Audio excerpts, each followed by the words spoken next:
Rome, the year is 897. The city is tense. Behind the ancient walls, powerful families are fighting for influence. Kings and emperors are competing for control of Italy. Bishops are choosing political sides. And at the center of this chaos sits one of the most powerful positions in the Christian world, the throne of St. Peter. But something is about to happen in Rome that will shock even the people who have grown accustomed to political violence. A dead man is going to be put on trial. Not metaphorically, not symbolically, literally. A body that has already been buried will be removed from its grave. The corpse will be dressed in papal robes. It will be placed on a throne. And in front of a gathering of church officials, the dead man will be accused of crimes. His name is Formosus. He had been pope. He had ruled a church. He had crowned an emperor. He had commanded enormous political influence. And now he is dead. But his enemies are not finished with him. The man who orders his body to be brought back is another pope. His name is Stephen VI. And what follows will become known as the Cadaver Synod, the Synod of the Corpse. It is one of the strangest episodes in the history of the papacy. But the corpse in the courtroom is only the final chapter of a much larger story. To understand why a pope would dig up another pope and put him on trial, we have to go back several decades. We have to go back to a Europe where the Roman Empire of the West was long gone. But the idea of empire was still alive. A Europe where kings wanted the approval of the church. A Europe where popes needed armies to defend Rome. And a Europe where becoming pope could mean becoming one of the most important political figures on the continent. This was the world into which Formosus was born. Around the year 816, somewhere in the Italian world, a boy named Formosus entered a society that was changing rapidly. Very little is known about his childhood, but his later career tells us something important about the kind of man he became.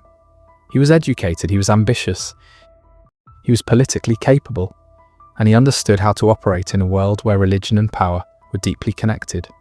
By the middle of the 9th century, Formosus had risen through the ranks of the church. He became a priest. Then he became Bishop of Porto. This was not an insignificant position. Porto was an important episcopal see near Rome, and Formosus soon became known as a capable churchman and diplomat. The papacy often needed men who could travel, negotiate, communicate with rulers, and represent Rome abroad. Formosus became one of those men. He travelled across Europe. He negotiated with powerful rulers. He became involved in political disputes. And gradually, he became connected to the great question dominating Western Europe. Who would control the legacy of Charlemagne? More than half a century earlier, in the year 800, Pope Leo III had crowned Charlemagne emperor in Rome. That moment had changed European history. The Western Roman Empire had been gone for centuries, yet now an emperor had once again been crowned in Rome. The ceremony created a powerful relationship between the papacy and the rulers of the Frankish world. The Pope possessed something kings desperately wanted: legitimacy. The church could recognize rulers. It could crown emperors. It could declare who possessed rightful authority. But there was a problem. The Frankish Empire did not remain united. After Charlemagne died in 814, his empire was divided among his descendants. And as generations passed, rival rulers fought over territories and titles. Italy became one of the most contested regions. Rome sat at the center of this struggle.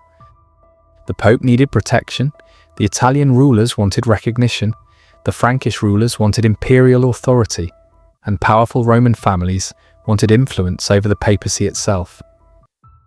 The result was a political environment where alliances could change quickly. A man could be honoured one year and condemned the next. A bishop could be trusted by one pope and treated as an enemy by another. And Formosus would experience exactly that. In the 860s, Formosus became increasingly important. He served as a papal diplomat, he travelled on missions, he dealt with rulers, and his reputation grew. But there was a danger in becoming too politically influential. The more powerful Formosus became, the more enemies he could make. Eventually, his relationship with the papacy itself became strained. During the reign of Pope John VIII, Formosus became involved in disputes that would change his life. He was accused of serious offences. Among the accusations were that he had conspired against the Pope and that he had abandoned his episcopal see with the intention of pursuing political power. The charges were devastating. Formosus was condemned. He was stripped of his offices, his property was confiscated, and he was forced out of Rome. For a man who had spent years building influence within the church, this was a dramatic fall. But Formosus did not disappear. Politics changed. Pope John VIII died. Other popes followed. The political alliances surrounding Rome shifted, and eventually, Formosus was restored. The condemnation against him was lifted. He returned to ecclesiastical life. He became bishop again, and for a time it seemed that the crisis had passed. But the accusations would come back. Years later, they would become the foundation of the most bizarre trial in papal history. Formosus continued to rise, and in 891, he reached the highest office in Western Christianity. He became Pope Formosus. At first glance, his election might have looked like the triumph of a remarkable churchman. But becoming Pope did not free Formosus from politics. It placed him directly in the middle of them. Rome was surrounded by competing powers. The Carolingian political system was weakening. Italian rulers were becoming stronger, and several powerful families wanted control over the peninsula. Among the most important were the rulers of Spoleto. Guy of Spoleto had become one of the dominant figures in Italy. In 891, Pope Formosus crowned Guy emperor. The decision was politically significant, but Formosus did not necessarily want Guy's family to dominate Rome forever. The balance of power was constantly shifting. Then Guy died. His son Lambert inherited his political position. Lambert also possessed an imperial claim, and now Formosus faced a difficult choice. Should he support the Spoletan dynasty, or should he look elsewhere for protection?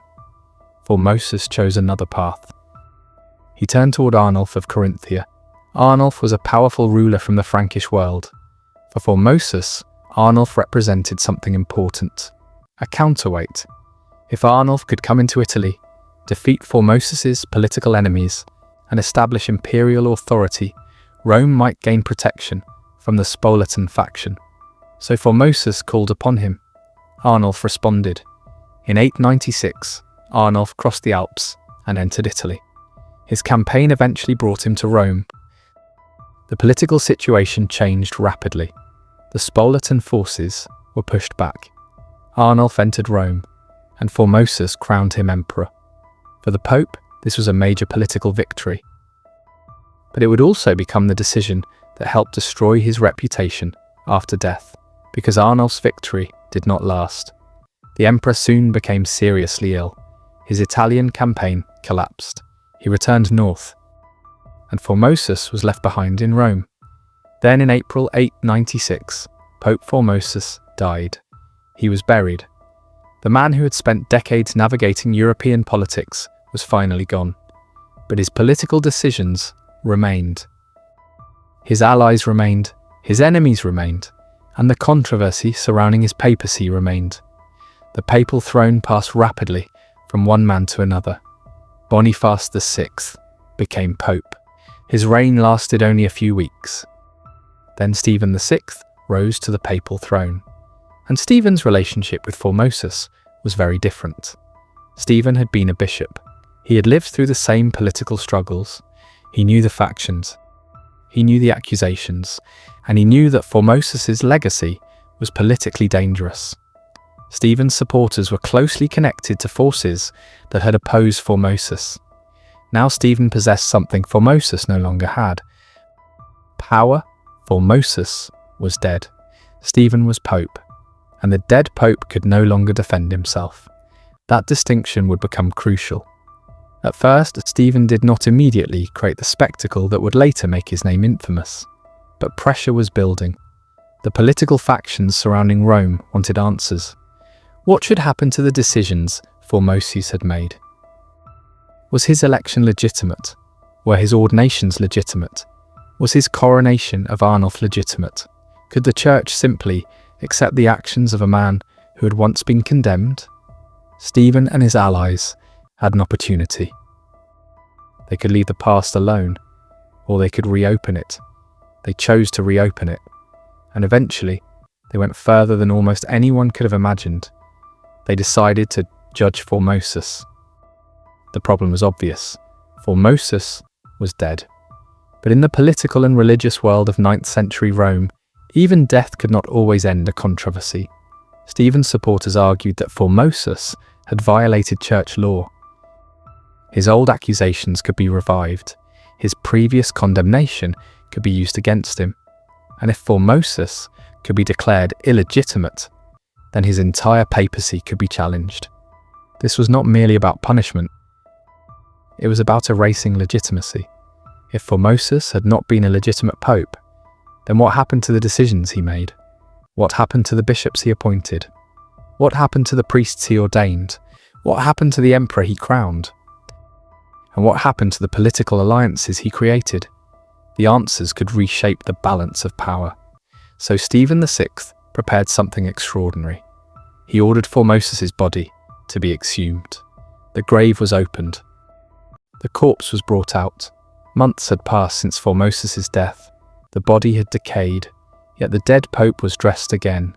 Papal robes were placed upon him. The corpse was prepared for a ceremony unlike anything the city had seen. The body was carried into the Basilica of St. John Lateran.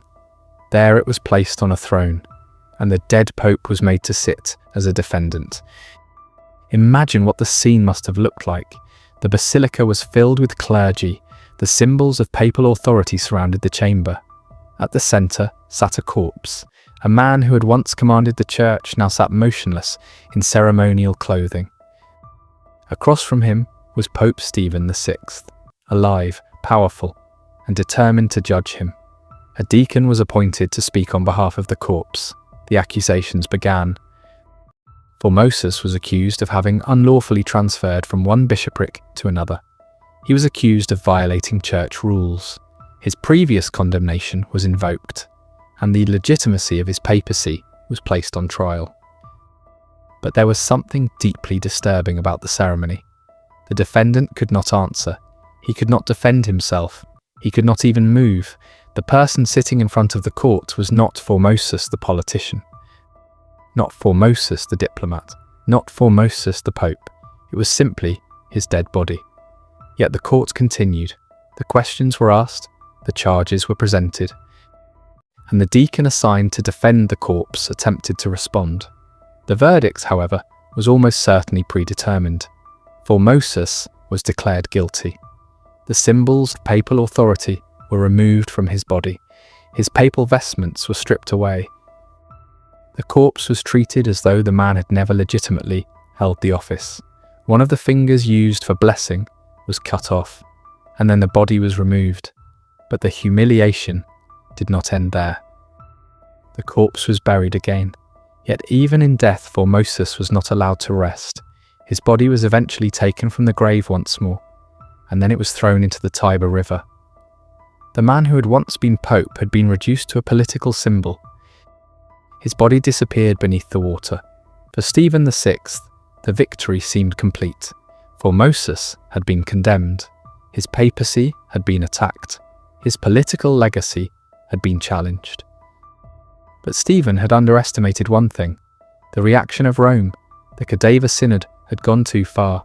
The spectacle had shocked people. The political factions that had supported Stephen were not united forever.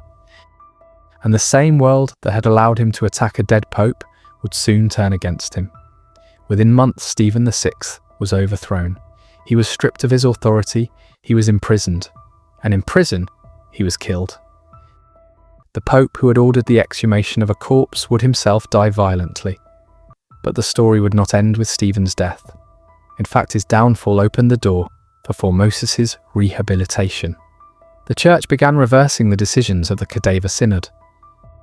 The condemnation of Formosus was challenged, his memory was restored, and the bizarre trial that had been intended to erase him became one of the most infamous episodes in the history of the papacy.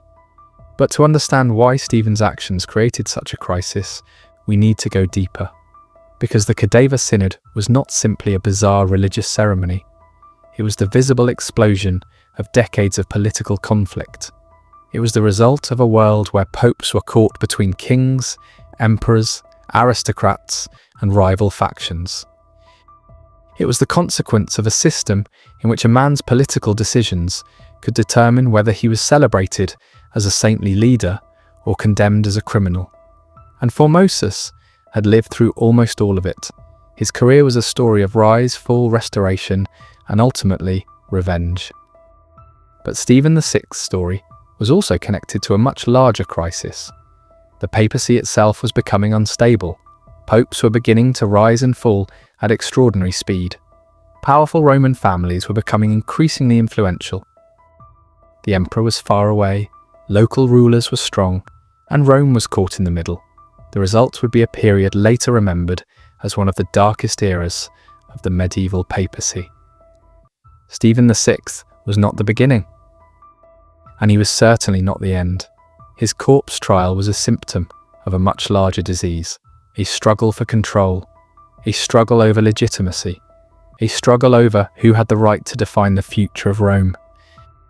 And the most frightening part was that the people fighting this battle believed they were defending the church.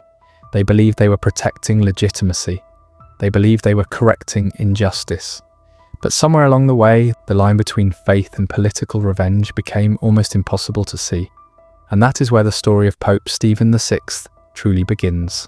Because the corpse in the courtroom was not the beginning of the nightmare. It was the result of everything that had happened before. And as the dead Pope sat silently on his throne, the living men around him were fighting over something much bigger than his reputation. They were fighting over who would control Rome, who would control the papacy, who would control the imperial crown, and who would have the power to decide which version of history would survive. Formosus had lost his life, but his enemies had not yet realized that they could not control his legacy. And Stephen VI was about to learn the same lesson. Because sometimes the harder you try to bury a man's name, the louder his story becomes. The body of Formosus had been thrown into the river, but his story had only just begun. The body of Formosus disappeared beneath the waters of the Tiber. For a moment it seemed as though the story was over. The dead pope had been condemned. His papal vestments had been removed. His body had been humiliated. And the political faction that had supported Stephen VI appeared to have achieved its goal. But the Cadaver Synod had created a problem far greater than the one it was supposed to solve. It had exposed the papacy. It had exposed its divisions. And perhaps most dangerously of all, it had exposed the extraordinary power of political revenge. The trial of a corpse was not merely shocking because it was grotesque. It was shocking because it forced everyone to confront a difficult question. If a pope could be declared illegitimate after death, then what exactly made a pope legitimate? Was it election? Was it divine approval? Was it the support of the Roman people? Was it the approval of powerful rulers? Or was it simply the ability to hold the papal throne long enough to make everyone else accept your authority? In 9th century Rome, there was no simple answer, and that uncertainty was becoming dangerous. Stephen VI had attempted to settle the question through force. Instead, he had opened a wound that would take years to heal. The Roman people had watched the corpse of Formosus being dragged through the streets. They had seen the dead man dressed in papal robes. They had heard the accusations. They had watched the body stripped of its symbols of authority. And then they had watched it disappear into the Tiber. For many, this was not a demonstration of papal strength. It was a sign of madness. The political situation in Rome became increasingly unstable.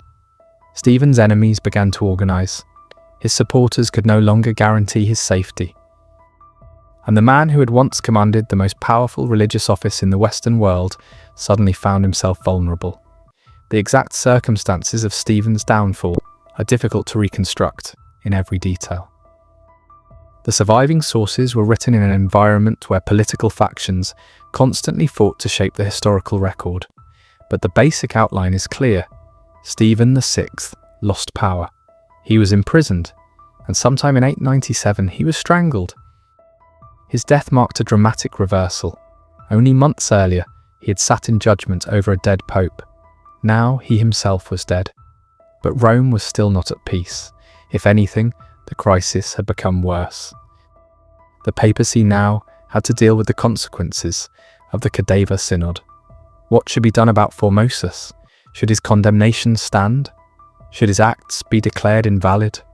What should happen to the bishops and priests he had appointed? What about the emperor he had crowned? And if the decisions of the Cadaver Synod were wrong, what did that say about Stephen VI's own authority? These questions could not simply be ignored, so the next pope inherited a disaster. The papal throne became occupied by Romanus. Romanus had been a supporter of the faction that wanted to undo some of Stephen's policies. His reign, however, lasted only a few months. Once again, Rome changed direction. And then came another pope. The name was Theodore II. His reign was incredibly short. But during that short reign, one important thing happened. Formosus was rehabilitated.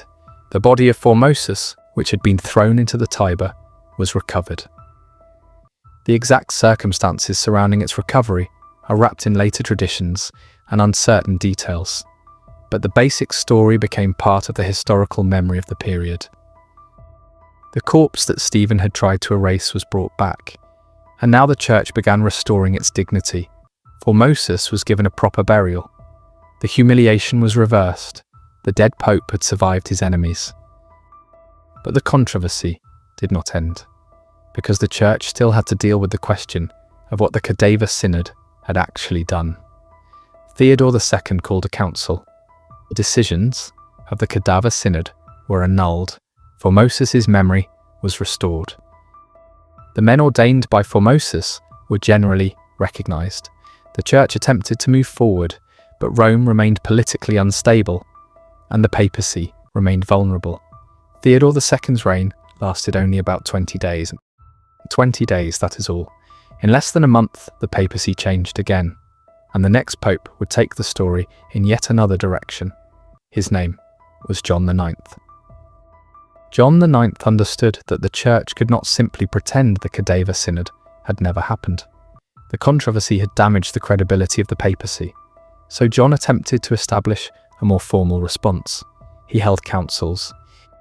He reaffirmed the condemnation of the Cadaver Synod, and he tried to prevent the kind of posthumous trial that Stephen VI had conducted.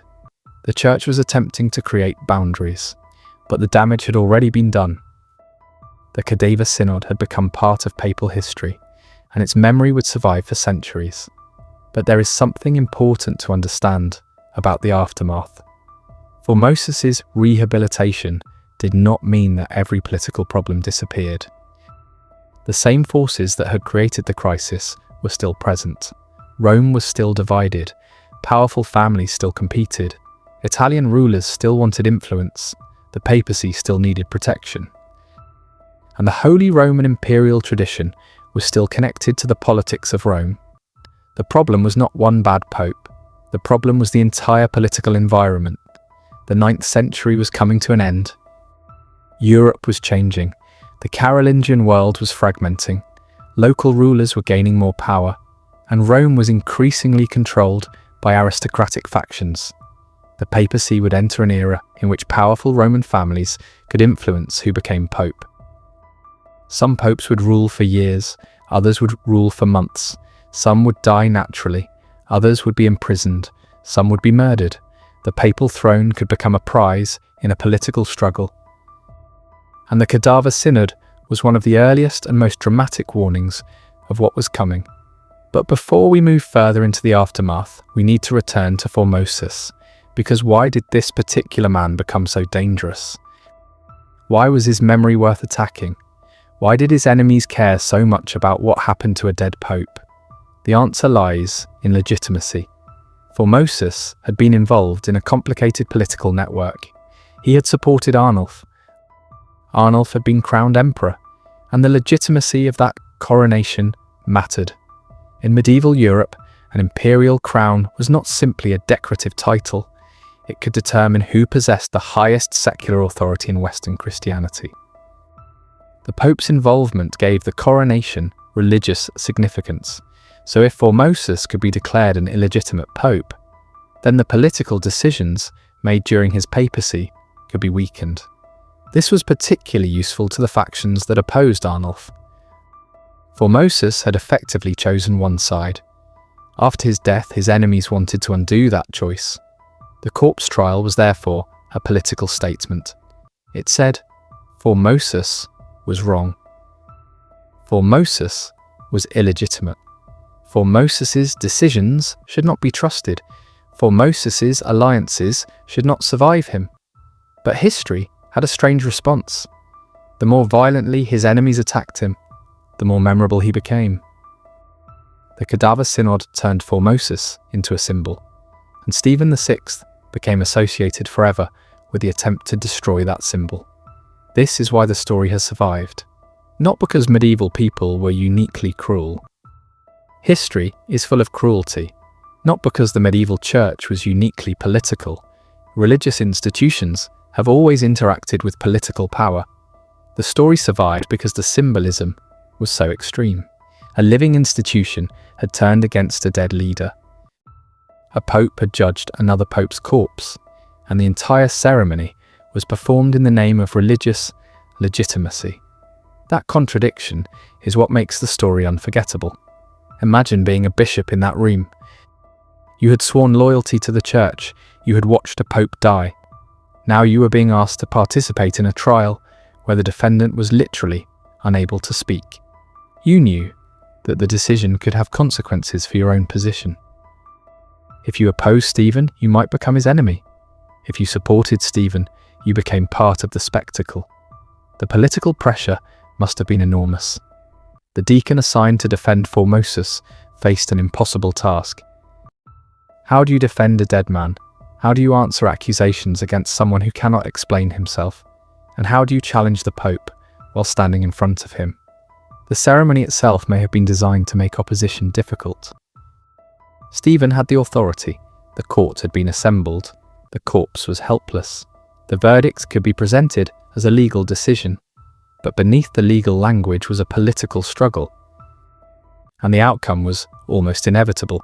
Formosus was guilty, his papacy was condemned, his body was stripped, and the corpse was eventually thrown into the river. But Stephen had made a crucial mistake.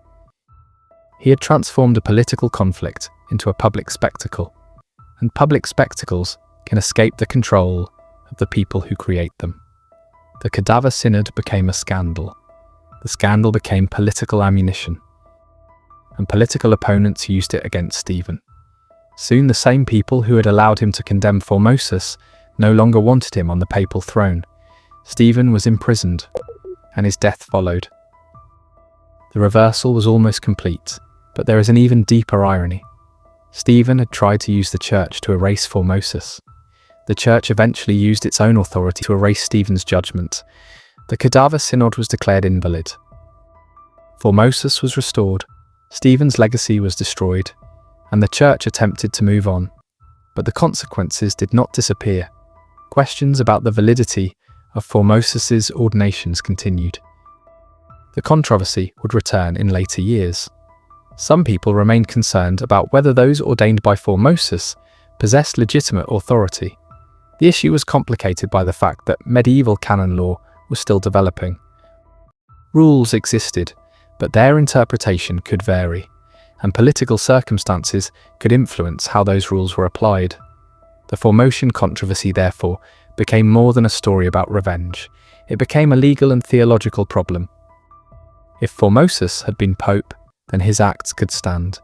If he had not been pope, then what happened to everyone who depended on his authority? This was the kind of question that could affect the church for generations. But Rome's problems were about to become even more serious. The political instability that had produced the Cadaver Synod did not disappear with Stephen VI. Instead, the papacy entered a period of increasing aristocratic control. Powerful Roman families became more influential.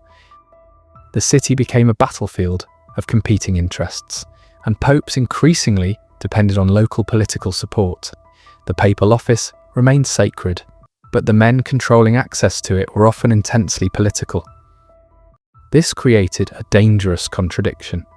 The Pope was supposed to represent universal spiritual authority, but in Rome the Pope could be surrounded by factions that wanted him to serve their interests. And the events surrounding Formosus demonstrated what could happen when one faction gained temporary control. The Cadaver Synod was, therefore, not simply an isolated scandal. It was a symptom of a deeper crisis. The papacy had become vulnerable to political manipulation. And once that happened, the consequences could be extraordinary. A pope could be elected because a faction wanted him.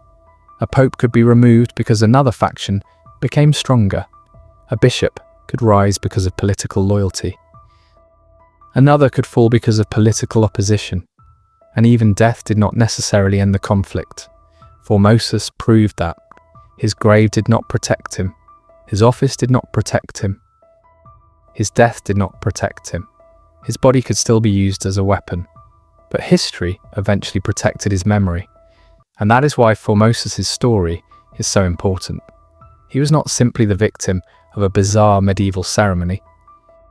He was a participant in the political world that created it. He made decisions, he formed alliances, he supported rulers, he challenged other factions, and when he became Pope, he used the authority of his office to shape European politics. His enemies responded in kind. The result was a cycle of political retaliation, and that cycle would continue long after both men were gone. The Cadaver Synod showed what happened when that cycle reached its most extreme point, but it also revealed something about the medieval concept of authority. In the modern world, we tend to think of institutions as separate from individual personalities. A government survives a leader, a court survives a judge, a university survives a president. But in medieval Europe, personal legitimacy was often deeply connected to institutional legitimacy. A pope's personal actions could affect the credibility of the papacy itself. A king's legitimacy could affect the stability of an entire kingdom. A bishop's loyalty could determine the political future of a region. That is why Formosus' legacy mattered. And that is why Stephen wanted to destroy it. But the effort failed. Formosus returned, his memory was restored, and Stephen became the villain of the story. Yet even that description needs caution. History is rarely as simple as good versus evil. Stephen VI was not living in a modern democratic society. He was operating within a violent political environment. His decisions were shaped by factional interests. His opponents were capable of the same kind of brutality, and the sources that described the events were themselves influenced by later political perspectives. That does not make the Cadaver Synod acceptable, but it reminds us that the real story is more complicated than the legend. The legend tells us about a mad pope who put a corpse on trial. The history tells us about a political system so unstable that such an event became possible. And that difference matters, because if we focus only on the corpse, we miss the world around it. We miss the struggle over Italy. We miss the weakening of the Carolingian Empire. We miss the rivalry between Roman factions. We miss the importance of imperial coronation. We miss the conflict over episcopal authority. And we miss the fundamental question that haunted the papacy. Who has the right to rule? In 897, Stephen VI believed he had the answer. He believed he could determine the legitimacy of Formosus. He believed he could reverse his predecessor's decisions. He believed he could control the memory of a dead pope. But the moment the trial ended, his own authority began to collapse. Within months he was imprisoned. And before long, he was dead. The corpse had survived. The judge had not. That irony would define the memory of the Cadaver Synod. But there was another irony. Formosus' rehabilitation did not completely erase the damage. The scandal had revealed weaknesses in the papal institution. It had shown the world that the papacy could be manipulated by political factions, and it demonstrated that the spiritual authority of the Church could be turned into a weapon. The damage to the reputation of the papacy would not disappear overnight. Rome would continue to experience instability. Popes would continue to face political threats, and powerful aristocratic families would continue to shape the future of the papal throne. The Cadaver Synod was therefore not the end of a dark era. It was one of its most dramatic opening chapters. The corpse of Formosus had been dragged from its grave, but the deeper conflict remained alive. The conflict between church and politics, between Rome and the Italian rulers, between rival aristocratic factions, between competing ideas of imperial legitimacy, and between men who believed that controlling the papacy meant controlling history. For Formosus, the story had ended in death. For Stephen, it ended in prison. But for Rome, the crisis continued, and as the 10th century approached, the papacy would enter an even more turbulent period. The throne of St. Peter would become the centre of political struggles that would make the Cadaver Synod look almost like a warning about what happens when sacred authority becomes a prize, a warning about what happens when political enemies become enemies of the church, and a warning about what happens when the dead become tools of the living. Because the story of Stephen VI was never really about a corpse, it was about power. And in medieval Rome, power was never buried for long. The year 897 had begun with one of the most extraordinary events in the history of the papacy. It would end with something even more important. A political system had been pushed to the edge. The corpse of Pope Formosus had been dragged from its grave. Stephen VI had been imprisoned and killed, and the church had begun trying to undo the damage. But Rome was not healed. The city remained divided. The papal throne remained vulnerable. And the men who controlled Rome had learned something dangerous. The Pope could be used as a political weapon. That lesson would shape the history of the papacy for generations. To understand what happened next, we have to step away from the courtroom and look at Rome itself. Rome in the late 9th century was not the enormous modern capital we know today. It was a medieval city built around the ruins of an ancient empire. The Colosseum still stood. The great roads still crossed the city. Ancient monuments towered over neighborhoods that had developed around them. But the glory of imperial Rome belonged to the past. The Western Roman Empire had collapsed centuries earlier. The city had experienced invasion, population decline, political instability, and economic hardship. Yet Rome remained enormously important. Why? Because it possessed something no other city in Western Christianity possessed: the tombs of the apostles Peter and Paul, the papal throne, and the symbolic authority of the ancient Roman Church. That made Rome worth fighting over. For a powerful family, controlling Rome meant controlling access to the Pope. For a ruler, controlling the Pope could mean gaining legitimacy. For the Church, controlling Rome meant protecting the centre of Western Christianity. And for ambitious men, the papal office could become the ultimate prize. The Cadaver Synod had revealed just how far that competition could go. But it had also created another problem. What should happen to the decisions of Formosus? Theodore II attempted to settle the matter. John IX continued the process. The Church officially rejected the Cadaver Synod. Formosus was restored, but questions remained, and those questions became particularly important because Formosus had ordained many clergy. If his papacy had been invalid, perhaps his ordinations were invalid too. If his ordinations were invalid, then priests and bishops across Italy could find their positions questioned. The controversy, therefore, threatened to spread. The Church needed stability. John IX understood this. His councils attempted to establish a clear position.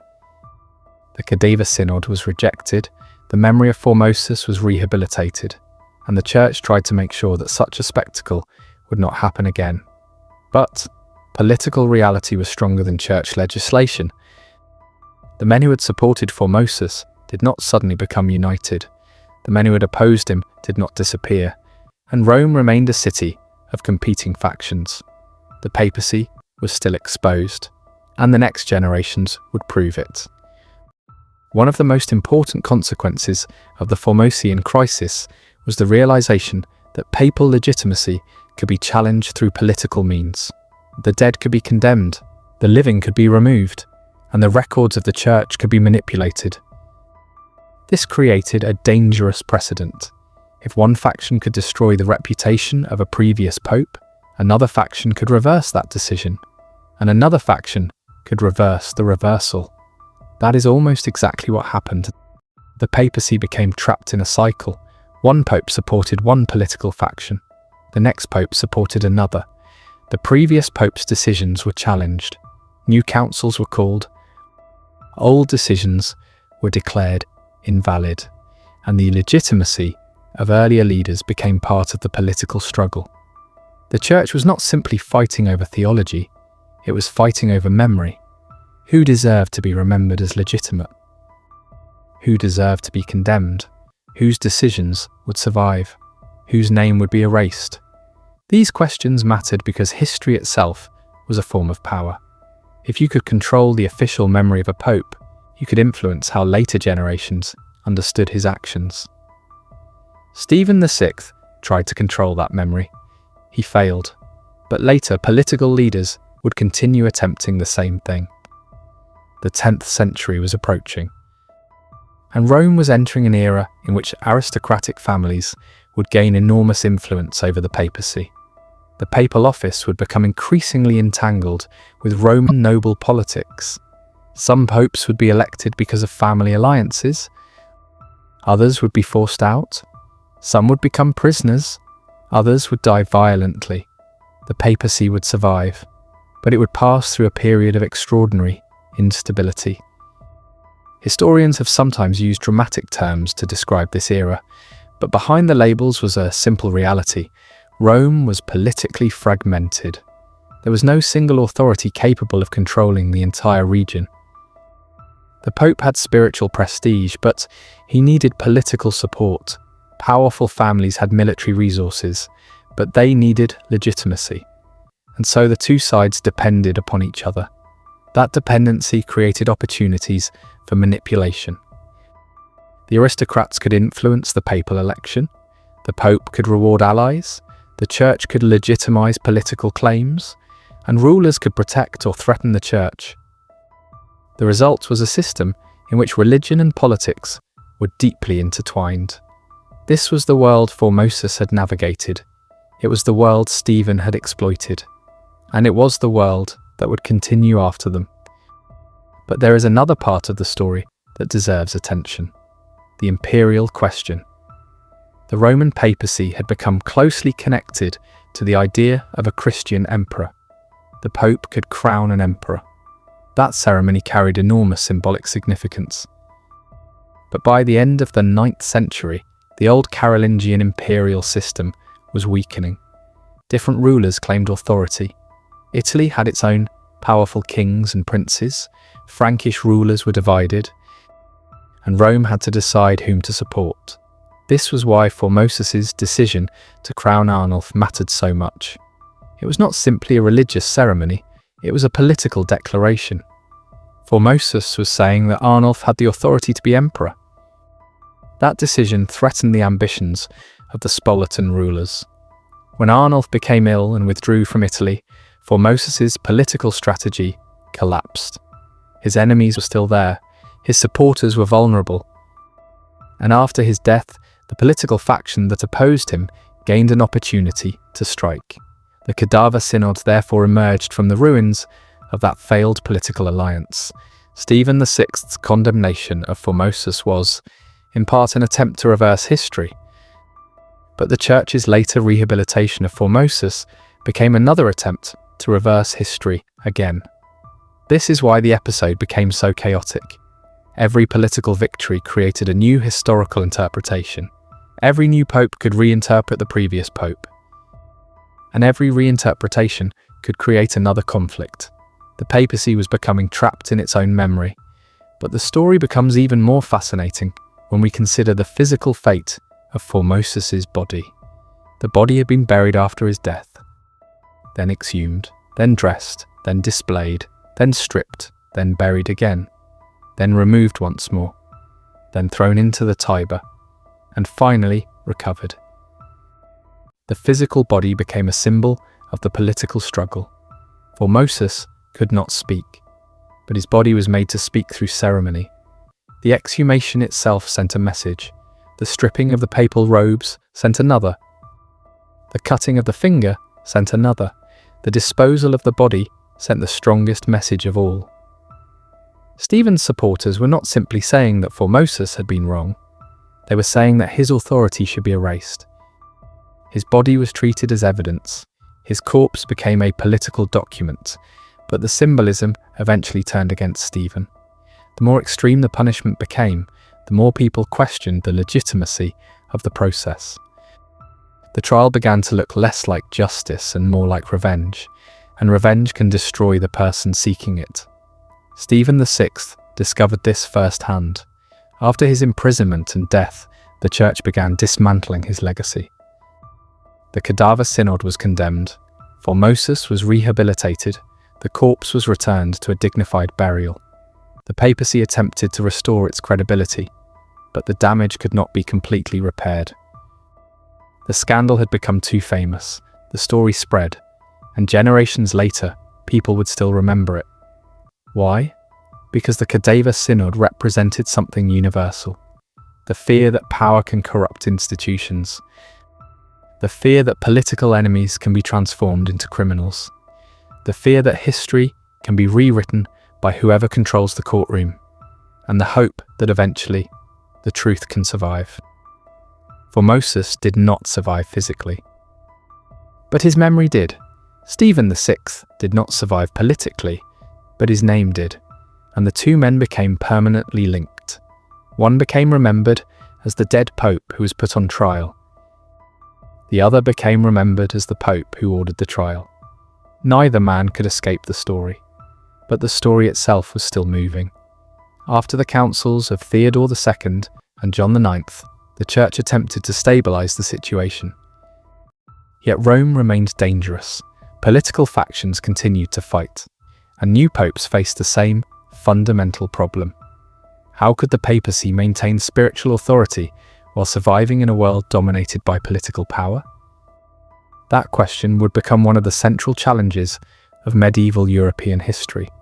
The answer would not come quickly. It would take centuries. The papacy would experience reform. It would experience corruption. It would confront emperors. It would crown kings. It would excommunicate rulers. It would be captured by political factions. And eventually, it would become one of the most powerful institutions in Europe. But the road towards that power passed through periods of extreme weakness. The Cadaver Synod was one of the darkest moments along that road.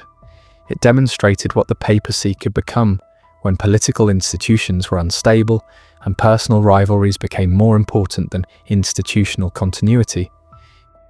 Yet it also demonstrated the resilience of the church. The institution survived the scandal. The papacy survived the murder of popes. The church survived political manipulation, and the memory of Formosus survived an attempt to erase it.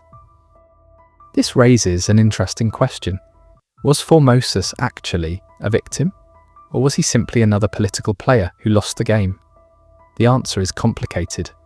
Formosus was not an innocent outsider. He had participated actively in European politics. He had supported rulers. He had negotiated alliances. He had used his position as a bishop and later as pope to influence political affairs. His enemies did not invent his political involvement. But the punishment inflicted upon him after death was extraordinary. Even in a violent age, putting a corpse on trial was unusual, and the fact that the church later reversed the judgment tells us something important. The institution itself eventually recognized that the process had gone too far. But perhaps the greatest lesson of Formosus's story is not about medieval cruelty. It is about legitimacy. Throughout history, rulers have understood that power depends not only on controlling armies. It depends on controlling narratives. A ruler who can convince people that his predecessor was illegitimate can make his own authority appear stronger. A political faction that can portray its enemy as a criminal can justify taking his position. A church that declares a pope invalid can weaken everything associated with him. That was what Stephen attempted. The Cadaver Synod was an effort to use religious legitimacy as a political weapon. But once that weapon was used, future factions could use the same logic. And that made the papacy less stable. If one pope could be declared illegitimate after death, then any pope could potentially face the same fate. The throne of St. Peter no longer seemed permanent. It seemed vulnerable, and that vulnerability would have consequences. The political families of Rome understood the lesson. Control the city, control the factions, control the election, and you could potentially control the papacy. This was not a system that could produce stability easily, and the 10th century would prove it. But before that future arrives, we need to understand one final thing about the Cadaver Synod. The ceremony was not simply a spectacle of hatred, it was an attempt to construct a legal argument. Stephen's supporters were trying to say that Formosus's transfer from Porto to Rome violated canonical rules. At the time, church law placed restrictions on bishops moving from one see to another. The argument was that Formosus had violated those rules. If he had violated them, perhaps his later election as pope was invalid. And if his election was invalid, then his actions as pope could potentially be declared illegitimate. On paper, this might sound like a legal dispute, but the context made it political. Formosus had already been condemned decades earlier. He had been restored. He had become pope, and he had crowned a rival emperor. The legal accusations, therefore, had obvious political consequences. That is why historians continue to debate the exact motivations behind the Cadaver Synod. Was Stephen primarily motivated by political revenge? Was he pressured by the Spolitan faction? Was he genuinely concerned about canonical law? Or was it a combination of all three? The most reasonable answer is probably that politics and religious law were intertwined. Stephen's actions cannot be understood through a single motive. The medieval world did not separate religion and politics in the same way modern societies often try to do. A dispute over canon law could have political consequences. A political alliance could have religious consequences. A papal election could determine the fate of kingdoms, and a coronation could change the balance of power across Europe. That is why Formosus mattered. That is why Stephen acted. And that is why the corpse became the centre of a political crisis. The Cadaver Synod ended, Stephen fell, Formosus was restored. But the deeper conflict remained. Rome continued to struggle with the question of who controlled the papacy, and as the 10th century unfolded, the answer increasingly became whoever controlled Rome's political machinery. That would lead to another era of extraordinary papal history: powerful families, rapidly changing popes, political marriages, military conflicts, exile, imprisonment, assassination, and eventually attempts to reform the church from within. The story of Stephen VI therefore sits at a crossroads. Behind him was the world of the Carolingian emperors. Ahead of him was the increasingly aristocratic Rome of the 10th century, and in the middle stood the papacy, a spiritual institution caught in a political storm. The corpse of Formosus had become the symbol of that storm. But the storm itself was much larger, and it was not going away. As the first years of the 10th century approached, Rome would continue to struggle. New popes would come, old factions would return. Political alliances would shift, and the memory of the Cadaver Synod would remain like a scar. The scar mattered because it reminded everyone of what could happen when political revenge entered the church. A dead pope could be judged. A living pope could be imprisoned. A council could be reversed. A reputation could be destroyed. And then years later, everything could change again. In such a world, power was temporary, but memory was not. Stephen VI had controlled the papal throne. He had controlled the courtroom. He had controlled the fate of Formosus's corpse, but he could not control what later generations would say about him. And that is perhaps the final irony of the Cadaver Synod. Stephen tried to make history serve him. Instead, history turned him into a warning about revenge, a warning about political power, a warning about institutional weakness, and a warning about what happens when those in power become convinced that defeating an enemy is more important than preserving the dignity of the institution they represent. The body of Formosus eventually received a proper burial. The church attempted to restore his name, but the image of his corpse sitting on a throne had already entered history.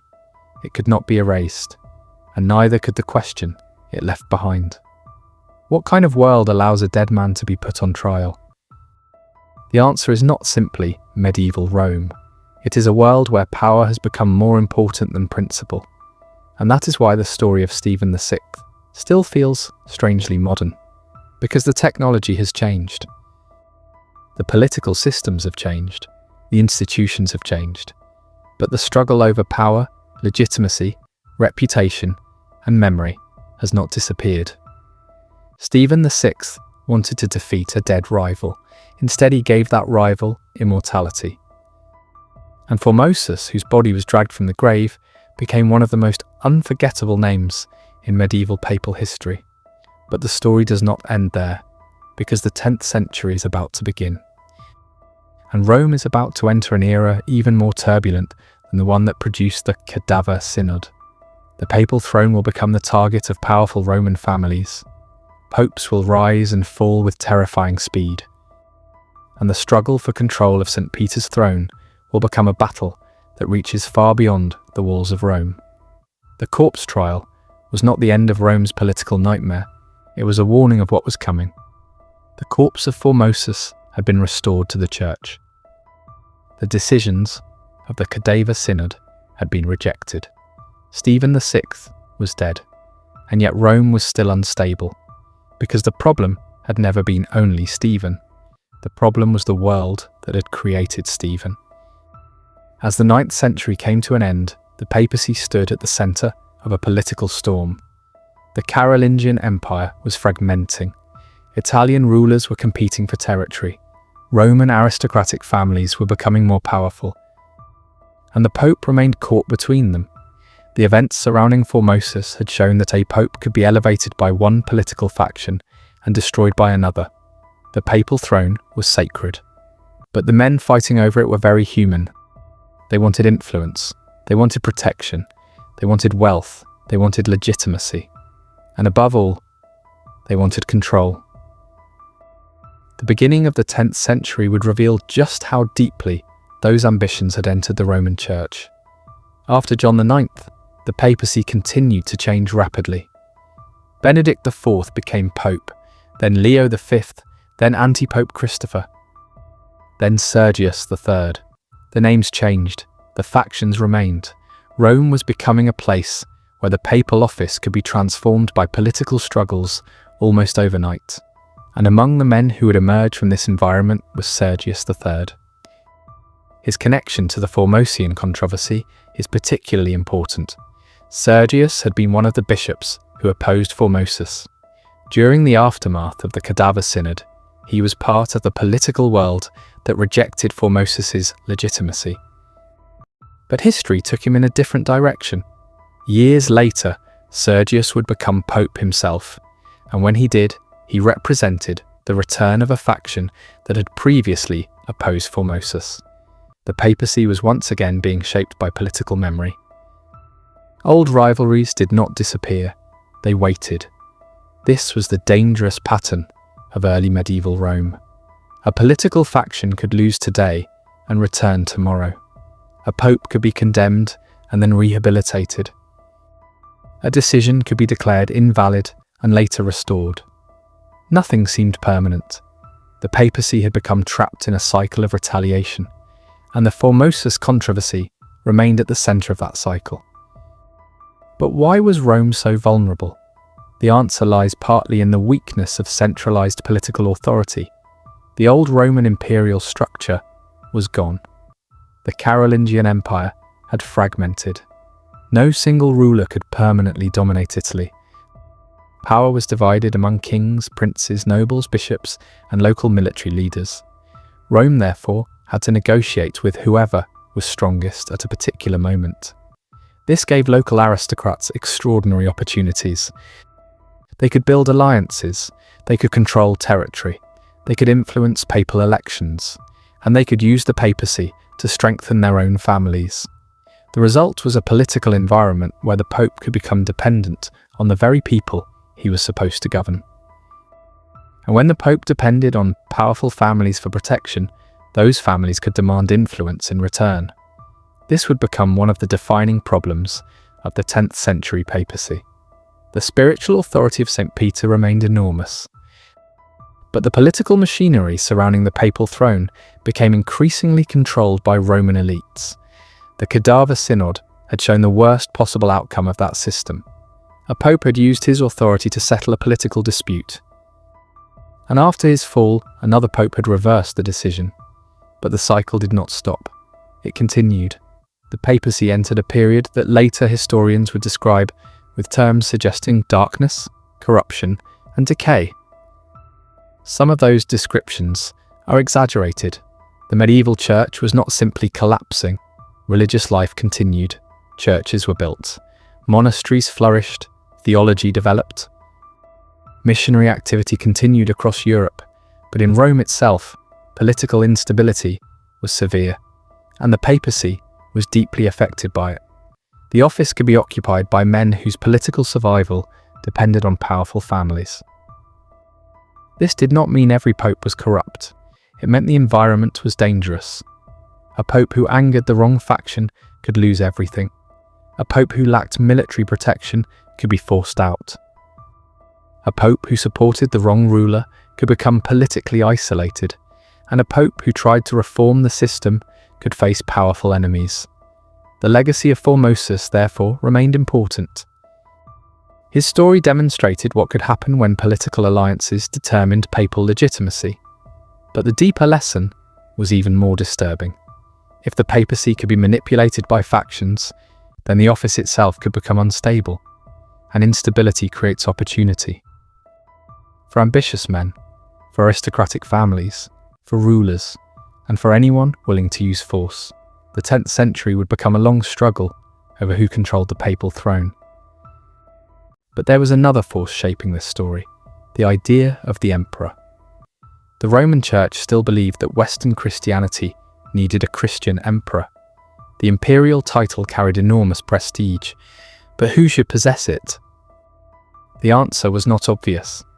The Carolingian dynasty was weakening. Italian rulers claimed power, German rulers were beginning to emerge, and eventually the Ottonian dynasty would become dominant. The relationship between the papacy and the emerging German kings would become one of the defining political relationships of medieval Europe. But before that happened, Rome had to survive decades of instability. The story of Formosus was therefore part of a transition. The old Carolingian world was disappearing, a new political order was forming, and the papacy was caught between them. The corpse trial had happened because Formosus had chosen Arnulf. That decision was part of the collapse of one political system. After Formosus died, the struggle over the imperial crown continued. The papacy needed a protector, but every protector came with a price. Support one ruler and another ruler becomes your enemy. Support one Roman family and another family begins plotting against you. Crown one emperor and you may alienate another. The Pope could not simply withdraw from politics. Rome itself was political.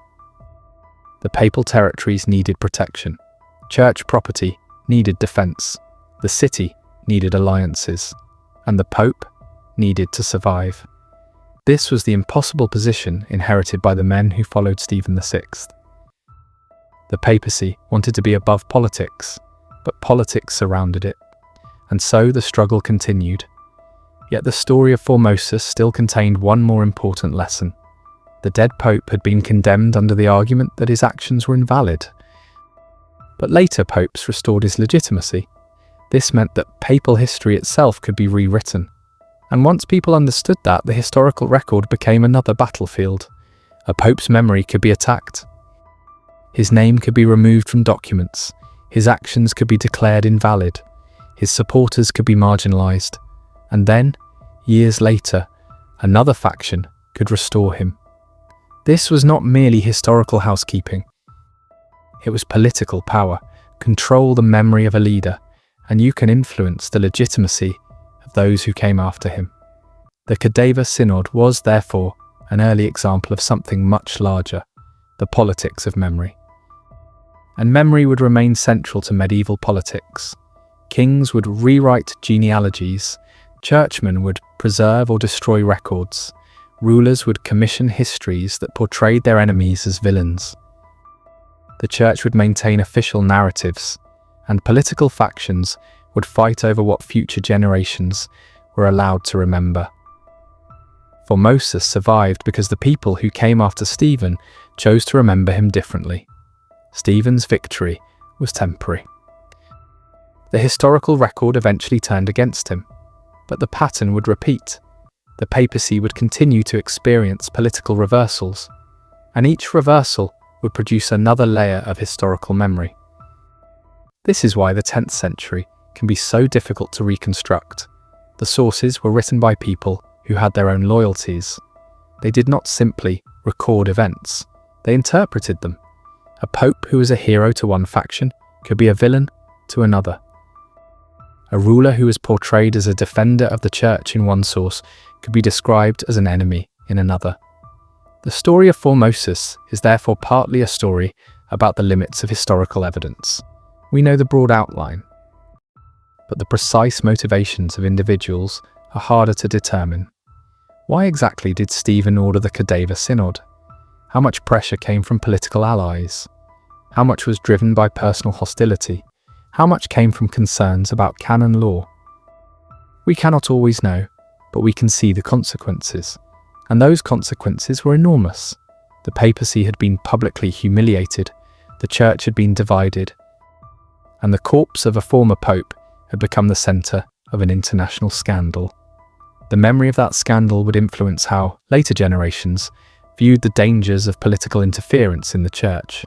Centuries later, when church reformers criticised corruption and political control, the history of earlier papal crises remained part of the broader memory of what needed to change. The story of Stephen VI was therefore not forgotten. It became a cautionary tale, a story repeated because it demonstrated how far institutional power could be abused. But Rome was not finished with political chaos. As the 10th century developed, powerful families would become increasingly important. One of the most influential would be the Theophylact family. Their influence over Rome would eventually become enormous. Through political alliances, marriages, wealth, and control of the city, the family would help shape the papacy. The papal throne could become tied to family interests. And once again, the question would arise, was the Pope ruling Rome? Or was Rome ruling the Pope?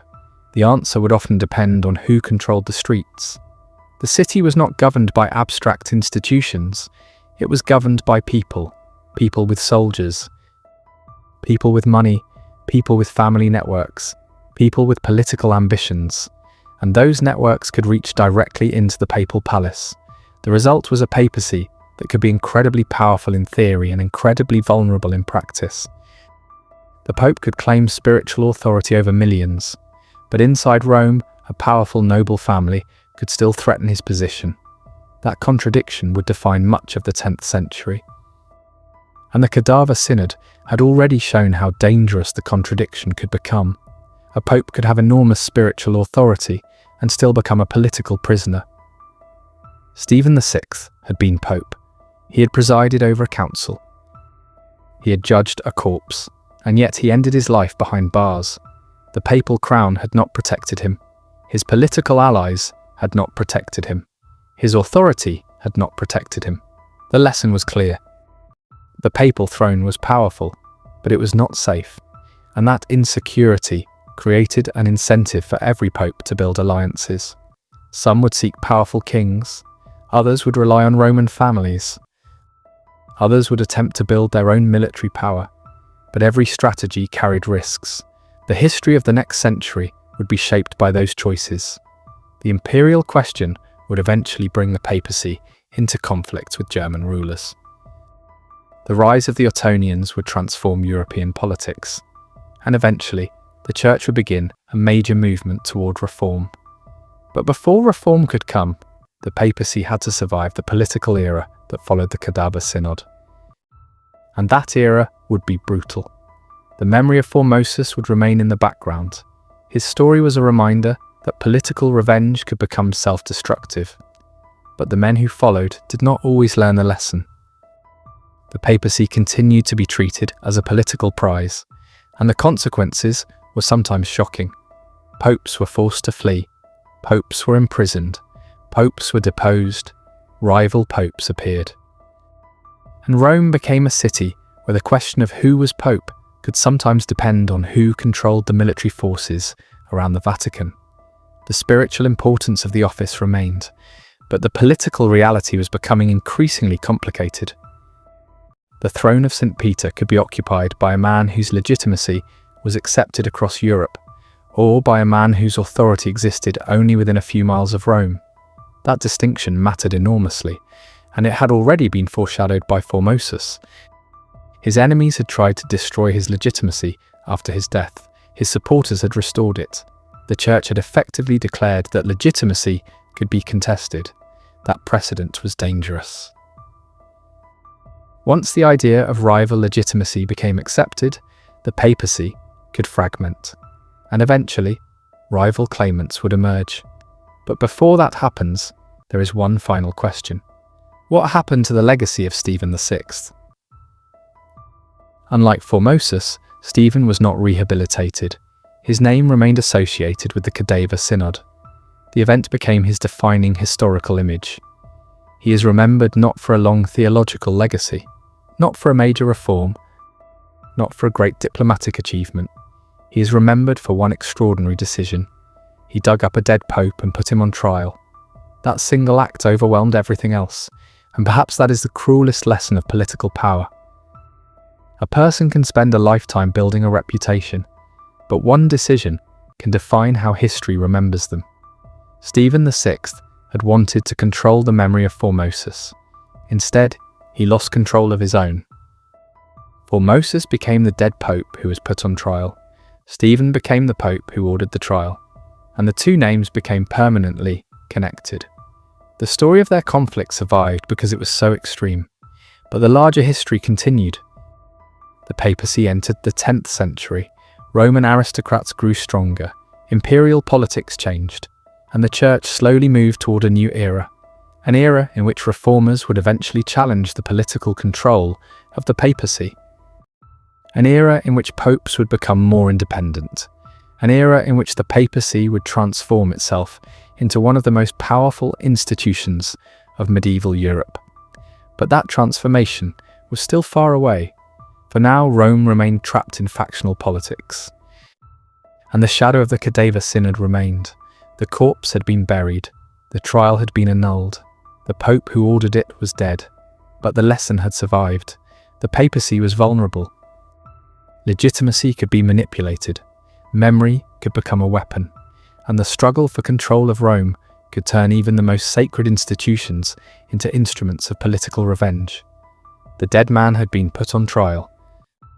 But in the end, it was the living who were judged by history, and history had not finished judging them.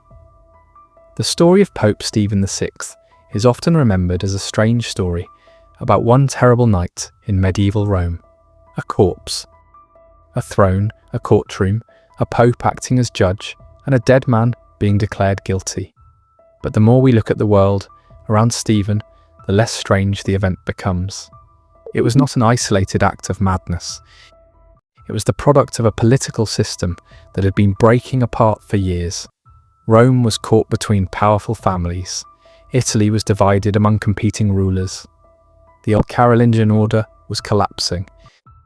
The papacy needed military protection, and the men who could provide that protection wanted something in return. They wanted influence. They wanted recognition. They wanted the Pope on their side. This was the world that produced Formosus. It was the world that produced Stephen. and it was the world that would continue to shape the papacy long after both men were gone. But there was something else happening at the same time. The Christian world of Western Europe was changing. New political powers were rising. The old Frankish imperial system was disappearing. In the German lands, powerful rulers were beginning to establish a new political order. And eventually, the rise of the Ottonian dynasty would transform the relationship between the papacy and the empire. The Pope would once again become deeply connected to imperial politics. But this time, the political balance would be different. The emperor would become a powerful force in Italy, and Rome would have to decide whether to cooperate with the emperor or resist him. The events of Stephen VI's reign had already demonstrated the danger of relying too heavily on political allies. But the papacy had little choice. It needed protection. It needed soldiers. It needed money. It needed someone capable of defending Rome. And that meant politics could never be completely separated from the papal office. The Church could condemn political interference. It could hold councils. It could declare previous decisions invalid. But the Pope still lived in a city surrounded by political powers. A document could not stop an army. A decree could not defend a city wall. And a theological argument could not always protect a bishop from a powerful nobleman.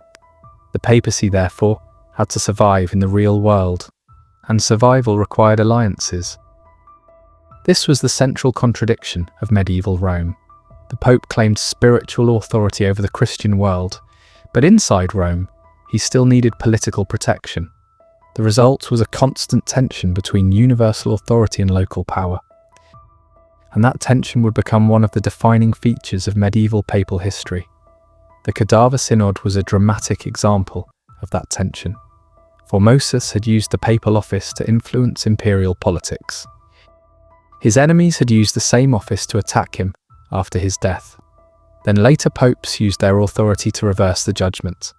The papacy became the battlefield, and the battlefield remained open. But the story of Formosus contains another important detail.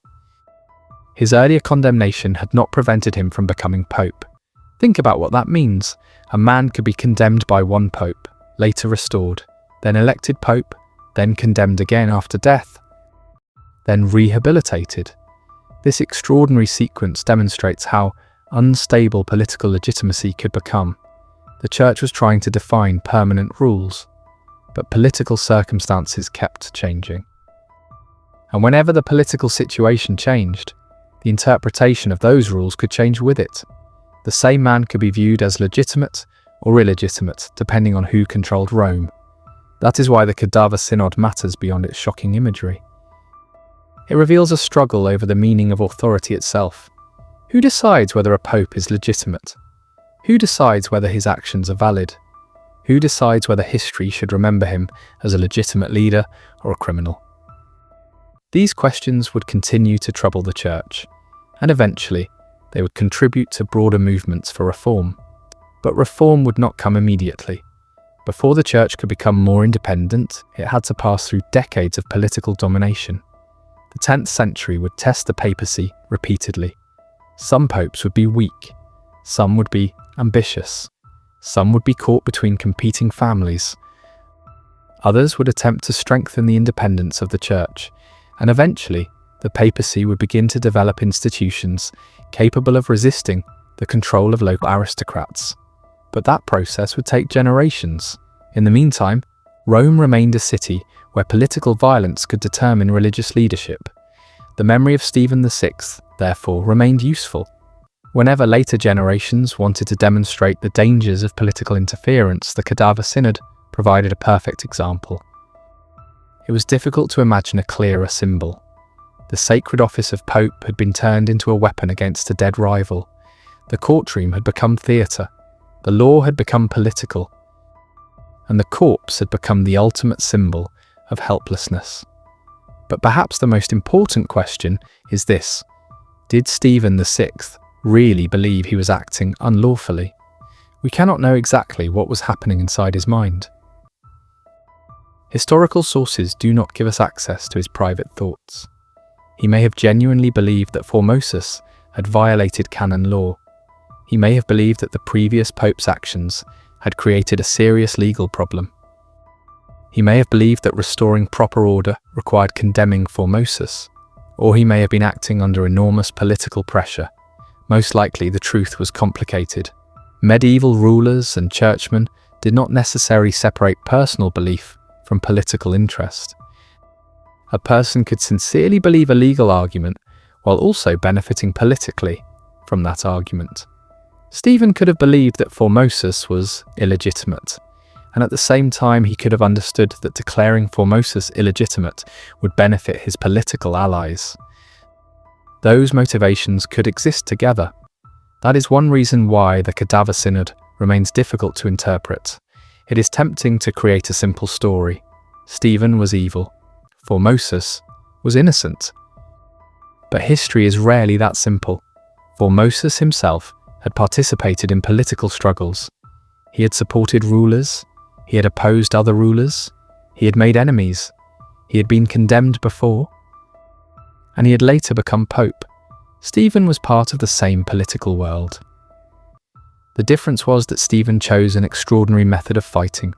He turned the past into a courtroom, and the corpse of Formosus became the defendant. The ceremony also reveals something about medieval ideas of the relationship between the living and the dead. The dead were not simply forgotten. Their memory mattered. Their legal status could matter. Their property could matter. Their burial could matter. Their reputation could matter.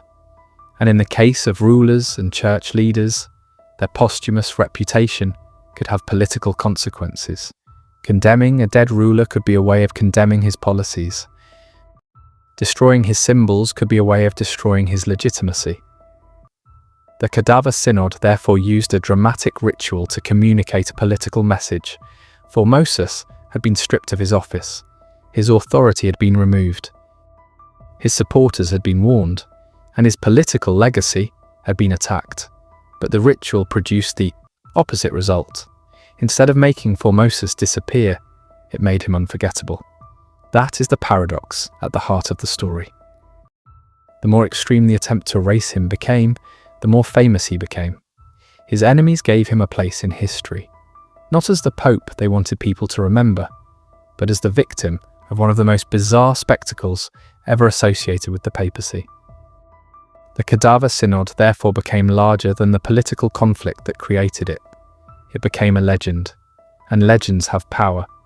They can outlive institutions. They can outlive governments. They can outlive the people who created them. Stephen VI could not have known that his actions would still be discussed more than 1,000 years later. But they are. And the reason is simple. The event is almost impossible to forget. A dead pope, a living pope, a courtroom, a judgment, and a body thrown into the river. The images are so powerful that they can overshadow the complicated politics behind them.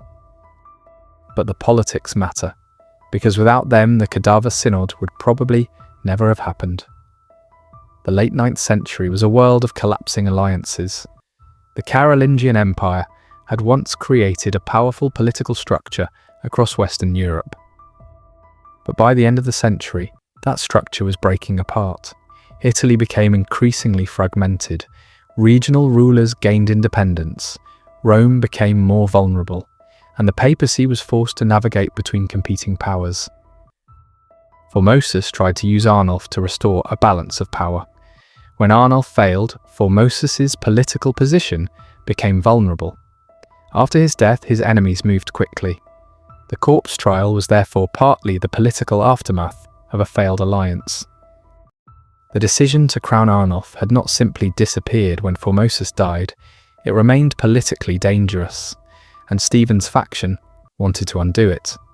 The legal argument against Formosus provided a method. The political struggle provided the motivation, and the result was the Cadaver Synod. But after Stephen's death, the political balance shifted again. Formosus's supporters returned. His condemnation was reversed.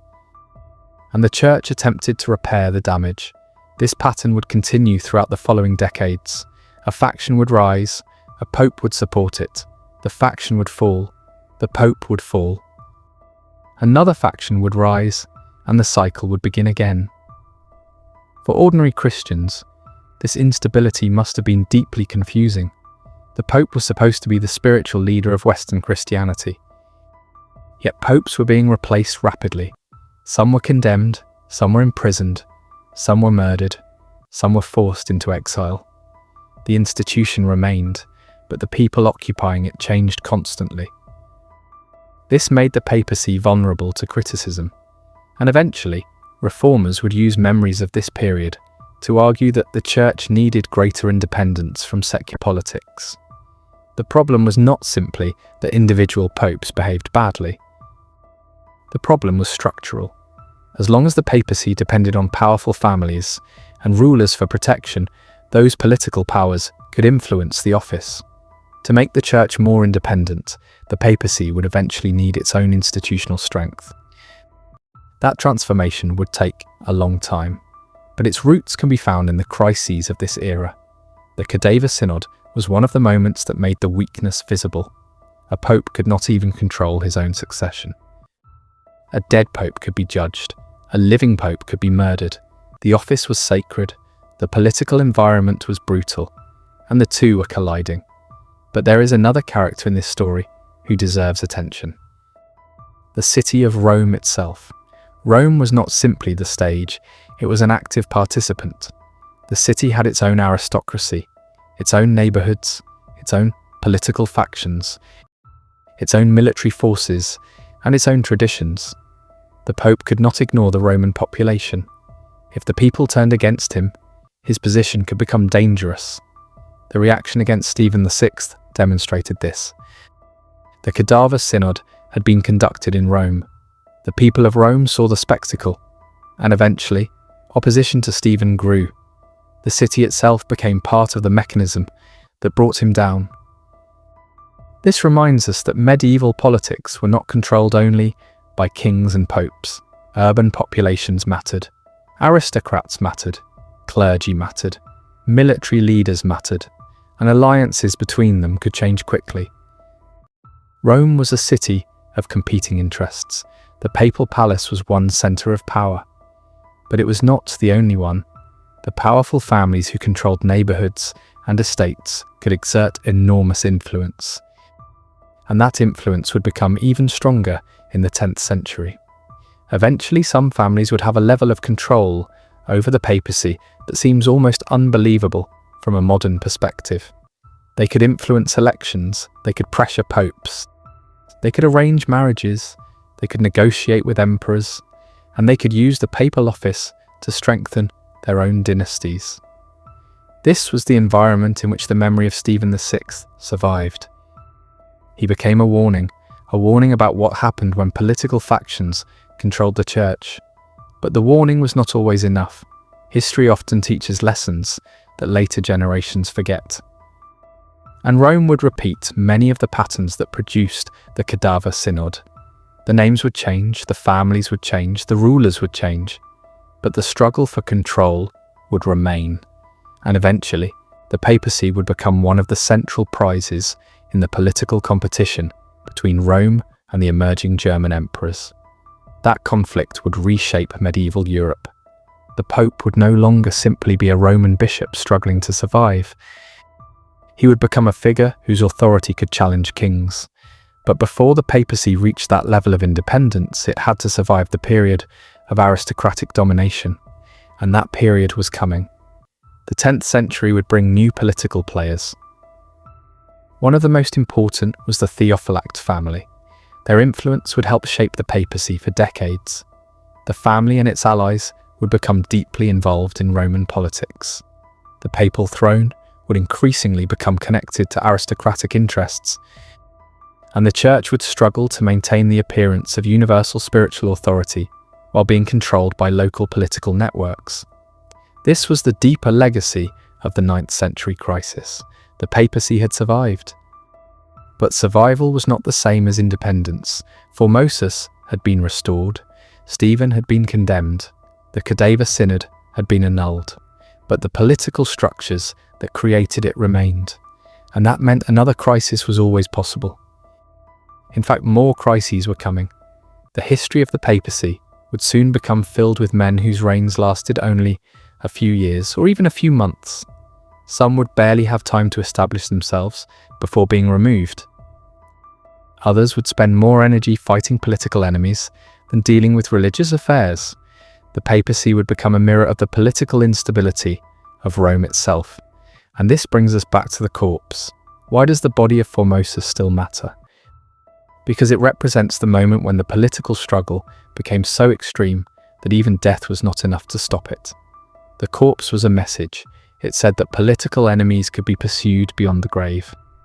But the aftermath delivered another message.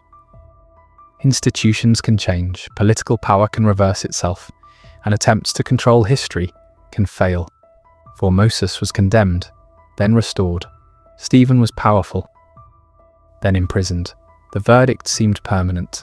It was reversed. The body seemed forgotten. It was recovered. The story seemed finished. It survived. That is why the Cadaver Synod remains such a powerful historical episode. It is not merely about the grotesque. It is about the instability of power. And it is about the strange relationship between political authority and memory. A ruler can control a body, but not necessarily a story. Stephen controlled Formosus's corpse. He did not control Formosus's legacy. And perhaps that is the most important lesson of all. History does not always remember people in the way they intended. Sometimes the person trying to destroy a reputation becomes the reason that reputation survives. Sometimes a political victory becomes a historical defeat. And sometimes the most humiliating moment in a person's life becomes the event that makes their name immortal. That is what happened to Formosus, and that is what happened to Stephen. But Rome had not finished with the papacy. The 10th century was beginning. The political world was changing. New rulers were rising. New families were gaining control. And the church was entering a period that would eventually lead to one of the greatest transformations in medieval religious history. The reform of the papacy, the struggle for independence from secular rulers, the attempt to define who could appoint bishops, the conflict between popes and emperors, and the emergence of a papacy powerful enough to challenge kings. But before that transformation, there was darkness. There were political deals, there were rival claimants, there were forced abdications, there were violent struggles, and there was the continuing shadow of the corpse trial. The Cadaver Synod had shown the world what could happen when political rivalry entered the church. The next centuries would show whether the church could eventually build an institution strong enough to resist it. And as the story moves forward, one thing becomes clear. The dead pope was not the end of the story. He was the warning. The real struggle was only beginning. The story of Stephen VI had ended in a prison cell. The story of Formosus had survived the grave. But Rome itself was still searching for stability. The corpse had been buried, the verdict had been reversed, the scandal had become history. And yet the political system that had produced the Cadaver Synod remained almost untouched. That was the real danger, because if the system did not change, another Stephen could appear. Another faction could seize the papal throne. Another pope could attempt to destroy the reputation of a predecessor. And another political crisis could turn the church into a battlefield. The 10th century was about to prove exactly that. The year 900 approached. Europe was changing. The great Carolingian political order was fading. New kingdoms and dynasties were rising. In the Italian peninsula, power was divided between kings, princes, nobles, bishops, and local military leaders. There was no single authority capable of permanently controlling Rome. The papacy, therefore, had to survive through alliances. And alliances were dangerous. An alliance could provide protection today and create an enemy tomorrow. A king could defend Rome, but demand political concessions. A noble family could protect a pope, but expect influence over the papal election. A military leader could support a pope and then threaten him if the pope changed sides. The papacy needed power, but the people who could provide power wanted control. This tension would shape almost everything that happened in Rome during the following century, and the legacy of Formosus remained part of the political memory. His story had demonstrated that a pope could be attacked after death, but it had also demonstrated that the Church could later reverse that attack. That meant papal history was no longer simply a record of decisions. It was becoming a battlefield over legitimacy. Who had been a legitimate pope? Who had been an anti-pope? Which ordinations were valid? Which councils were legitimate? Which coronations were recognized? These questions could determine the fate of powerful men. And because the answers could change with political circumstances, the papacy remained unstable. One of the most important figures to emerge from this period was Sergius III. Sergius had lived through the Formosian crisis. He had been connected to the faction that opposed Formosus. He had participated in the political struggles surrounding the papacy, and eventually he would become pope. His election was a sign that the old political divisions had not disappeared. The enemies of Formosus were still influential. The supporters of Formosus were still remembered, and the papal throne remained connected to factional politics. Sergius III's papacy would also become associated with the rise of powerful Roman aristocratic families. Among the most influential was the Theophylact family. The family had wealth, it had political connections, it had access to the papal court, and it understood that controlling Rome meant influencing the papacy. Over time, this influence would become extraordinary. But before we get there, we need to understand why aristocratic power mattered so much. The papal territories were not protected by a modern state. There was no centralized police force. There was no professional bureaucracy capable of enforcing papal decisions across Italy. The Pope depended on local officials and military allies. The Roman aristocracy could provide both. They controlled estates, they had armed supporters, they could influence urban politics, they could negotiate with outside rulers. In a world where physical force mattered enormously, these resources translated into political power, and the papacy could not simply ignore them. The Pope needed Rome's aristocrats. The aristocrats needed the Pope. It was a relationship built on mutual dependence. But mutual dependence can become domination. If one side becomes stronger, it can control the other. And by the 10th century, Roman aristocratic families were becoming strong enough to influence papal elections directly. This was one of the long-term consequences of the political instability that had surrounded Stephen VI. The papacy had failed to develop a stable mechanism for choosing leaders independent of factional power. So powerful families filled the vacuum. They supported candidates, they opposed candidates, they negotiated, they threatened, and sometimes they simply used force. The sacred office of Pope became increasingly connected to the political interests of Rome's elite. This period would later acquire a notorious reputation. Some historians and writers described it as an age of extraordinary corruption, but the reality was more complicated. The Church was still functioning. Christian communities across Europe were growing. Monastic life remained important. Missionary activity continued. Theological traditions continued to develop. But the papal court in Rome was deeply affected by political instability, and that instability could produce extraordinary behavior. Popes could become instruments of political factions. The office could be used to reward allies. Church property could become part of political negotiations, and rival factions could fight over who controlled the papal palace. The lesson of the Cadaver Synod had not been forgotten, but it had not been learned either. Political power still mattered more than institutional stability.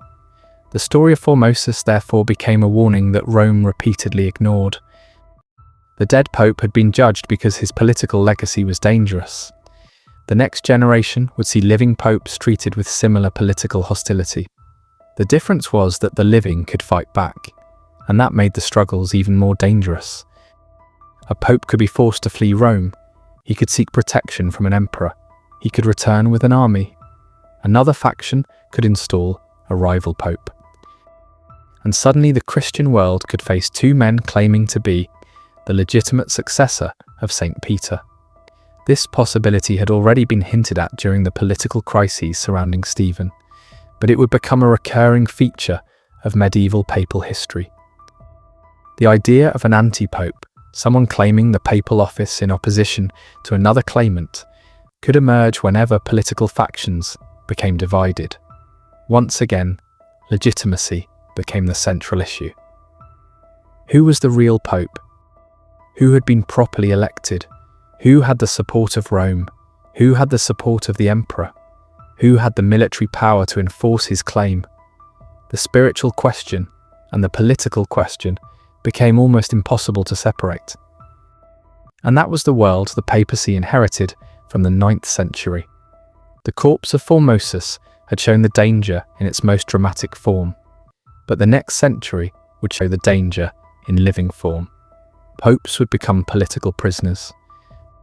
Some would be forced to abdicate, some would be installed and removed by aristocratic factions, and eventually the papacy would become entangled with a powerful Roman family whose influence would dominate the city. The Theophylact family was central to this transformation, but the rise of aristocratic power did not happen overnight. It was the result of decades of political development. Rome had lost much of the centralized authority that had once defined the ancient empire. The city had become dependent on local elites, the papacy had limited military resources, and powerful families gradually filled the political vacuum. They built networks, they controlled property, they arranged marriages, they formed alliances, they accumulated influence, and they understood something very important. The Pope did not simply possess religious authority. The Pope possessed access to one of the most prestigious institutions in Europe. A Pope could legitimize a ruler. A Pope could recognize a claim. A Pope could grant titles. A Pope could influence the political future of kingdoms. Therefore, controlling the Pope could be extremely valuable. This was why the papal election became so important. The person who could influence the election could potentially influence the entire political direction of Rome. The same principle had been visible during the reign of Formosus. He had supported Arnulf. His enemies had responded. Stephen had used the papacy against him. The cycle continued. But as the 10th century developed, the Roman aristocracy became increasingly sophisticated in its political strategies. The papacy was no longer simply influenced by outside rulers. It was increasingly shaped from inside Rome. This would produce a strange situation. The Pope could be one of the most powerful religious leaders in the world. Yet the Pope might still depend on a local Roman family for political survival. That contradiction explains much of the chaos of the period. And it also explains why later reformers would insist that the papacy needed greater independence. But before reform could happen, the papacy had to endure. And endurance was not easy. The political environment remained violent. The Italian peninsula was fragmented. External rulers continued to intervene. And Rome's internal factions continued to fight. The church itself was not immune to the violence. Bishops were political figures. Monasteries could possess wealth and land. Church offices could carry economic benefits. And therefore, religious institutions became valuable political assets. This is why the struggle for the papal throne could become so intense. It was not simply about theology, it was about power, and the men involved knew it. The story of Stephen VI, therefore, becomes a kind of window into medieval political culture. His actions seem extraordinary because the corpse trial was extreme. But the underlying logic was familiar. Defeat your rival, destroy his legitimacy, control the institution, rewrite the narrative. The only unusual part was that Stephen carried the logic to its most grotesque conclusion. He used the dead man's body to symbolize the destruction of his authority, and then he discovered that political theatre can be unpredictable. The spectacle turned against him. The same city that watched Formosus being condemned later turned against Stephen. This is another important feature of medieval politics. Public legitimacy mattered. A ruler could have legal arguments, he could have official ceremonies, he could issue decrees, But if powerful groups, and sometimes the population, refused to accept his authority, his position could collapse. Stephen's fall demonstrated that. The church had declared Formosus guilty. Then the church reversed itself. The same institution could change direction. And this instability made the papacy vulnerable to future political manipulation. But the story of Formosus also had a positive consequence. The scandal forced later popes to think more carefully about institutional continuity. John IX's councils attempted to establish that the Cadaver Synod should not be repeated. The church was learning from its own crisis. The problem was that institutional reform moved slowly. Political forces moved quickly. A council could establish rules, a powerful family could ignore them, a pope could issue a decree, an army could challenge it. The struggle between principle and power continued. And that struggle would eventually shape the relationship between the papacy and the emerging German Empire. The rise of the Ottonian dynasty would become crucial. German kings began to consolidate power. They wanted imperial legitimacy. The papacy wanted protection. Once again, the two sides needed each other. But this time, the relationship would be much more complicated. The emperor could protect the pope could crown the emperor. But who would control whom? That question would eventually lead to major conflicts. The seeds of those conflicts can be traced back to the political environment of the late 9th and 10th centuries. The Cadaver Synod was therefore part of a much longer process. The papacy was learning that political alliances could save it, but those same alliances could threaten its independence. It needed rulers, but rulers could become masters. It needed aristocrats, but aristocrats could become kingmakers. It needed military protection, but soldiers could become political instruments. The church therefore faced a fundamental problem. How could a spiritual institution survive in a political world without becoming controlled by that world? The answer would eventually involve reform. But first, Rome had to endure one of the most politically turbulent periods in its history. And as we move deeper into the 10th century, the names will change, the stories will become more complicated, the political families will become stronger, and the papal throne will become even more vulnerable. But one image will remain in the background. The image of a dead pope sitting on a throne. It will serve as a reminder of how far political conflict had already gone, and how much further it could still go. The corpse of Formosus had been recovered. His memory had been restored, but the political world that had destroyed him was still alive. The church had reversed the verdict, but it had not eliminated the forces that produced the verdict, and so the cycle continued. Power, revenge, legitimacy, reversal, power again. That cycle would define the next stage of the story, and eventually, Rome would become dominated by families whose influence over the papacy would seem almost unbelievable. Among them, one family would become especially important. The Theophylacts. Their rise would change the papacy, and at the centre of their story would be a woman who would become one of the most controversial figures in medieval Rome. Her name was Theodora, and later her daughter Marosha would become even more powerful. Their story would push the papacy into a new era, an era where political control of the papal throne could become almost a family business. But that story begins with the same problem that haunted Stephen VI. Who controls Rome? And if you control Rome, can you control the Pope? The answer for a time would be yes, and the consequences would be extraordinary.